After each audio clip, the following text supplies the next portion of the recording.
Gary Giroux is the best animal trainer in the world. He cares about the animals, and he treats them with respect, and he loves the animals, and that's important. We searched far and wide, worldwide, for the right creatures. Most of these crows we brought from America. These are African pied crows. Her name is Cheyenne. She's about 3 years old. Typically found throughout Africa, raised in captivity in California. Hand-raised babies are much better than wild-caught babies.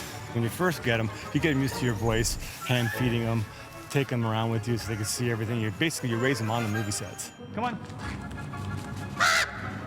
Then you start flying them A to B, person to person, and then you start teaching them little tricks. In Harry Potter 3, we used the bats quite a bit, mainly in Hagrid's hut. They did a lot of flying around. The director, Alfonso, loved them, so he wanted them more and more all the time. And it was quite a challenge training them. Matter of fact, a lot of people didn't think we could do it. We used a food reward system. They loved banana. They became very handleable very quickly. They're really neat. I mean, it was probably my favorite animal that I've ever worked. They were so much fun. We'd fly them in 3 or 4s, and it was very challenging, very much like the owls, flying them the exact same way. Civetta intelligente la sua, Signor Potter. This is Wotan. Actually, he's one of the 4 snowy owls we have to play the Hedwig character in Harry Potter. Snowy owls, along with the other owls that we see in the film, have all been trained to do different behaviors, which is hard for an owl because owls in general aren't the most intelligent of animals. So they've had to learn to do a lot of things that they wouldn't normally or characteristically do. A lot of people, they see the Harry Potter films and they think that these animals make great pets, and they really don't. They're not domesticated, they're totally wild animals. It seems so simple when you see it in a movie and easy, but in real life, it's a constant 8 to 12-hour day taking care of these animals.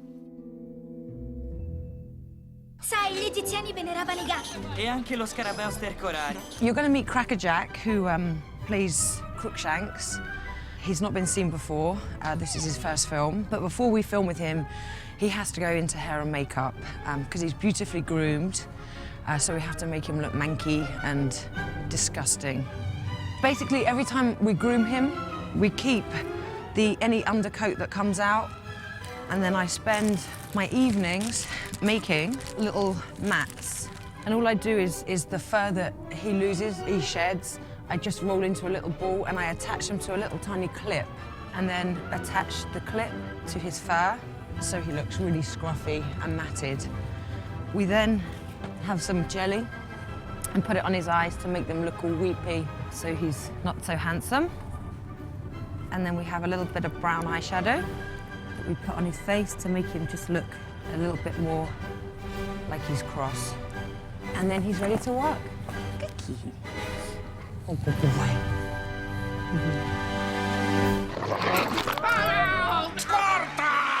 There's a bulldog character, Ripper. We had a great deal of fun with him. To start with, they're basically good-hearted, but they've got some aggression in there. And the work that we had to do with him on the show had a lot to do with aggression. They had the most fun with that behavior, the bulldogs did. We have lots of miscellaneous animals in the show, more than on the other shows. The hippo was great fun. She's great ancient pygmy hippopotamus, and she was very cool. She cruised around all day. People react in different ways to having animals on the set. We're sort of a variable element for directors. The rest of the crew usually really gets into the animals. Before I got into the Harry Potter world, to be honest, I was a little squeamish about bats. I was not a big fan of it. You know, I didn't want to go hang out with bats. I did not particularly think rats were that attractive. But what happens is you see these animals and the care, and they're on the set, and they're actually suddenly pretty cute. You sort of become Hagrid. You have a new appreciation for these animals. Sei vivo! Tieni più d'occhio ai tuoi animaletti, Ron.